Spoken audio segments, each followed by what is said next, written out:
This is the color scheme that I use for my videos. Make sure you copy down the black.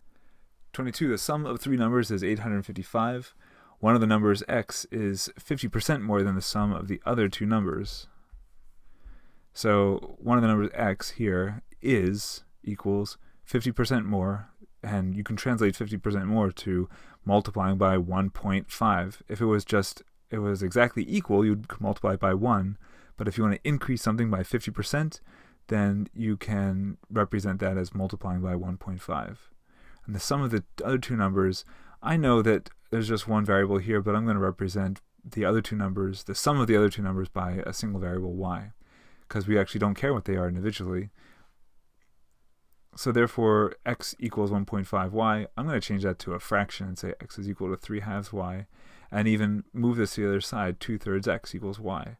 Now the reason why I'm doing that is because I could see later on that I'd have another equation, x plus y equals 855.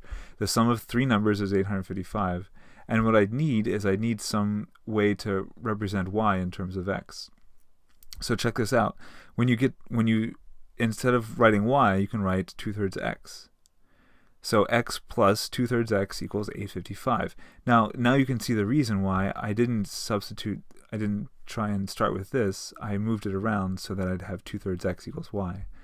I knew that I was going to need to keep x in the equation and then solve. So anyway, x plus 2/3 x is equal to, this is really 3/3 x, so 3/3 plus 2/3 is 5/3 x.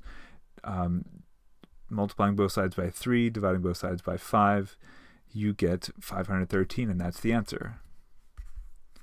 Now, compare that. There's another alternate way to do this. You could say, if you knew this equation, then you jump straight down to here and say, instead of x, you could write 1.5y. So 1.5y plus y is equal to 855. That's 2.5y is equal to 855, and y equals 342. I'm actually kind of surprised that this value of 342 isn't one of the answer choice traps here. So anyway, the sum of the other two numbers is 342, and so then you can subtract that from 855 to get 513, and that's the answer. I would also say that you could check this and say that if you take, you could just make sure that it's 50% more. Take 342 and multiply it by 1.5, you should get 513. That should be the 50% more. And when you check that, you find that it is correct. 342 times 1.5 gives you 513. It's 50% more than x is 50% more than y.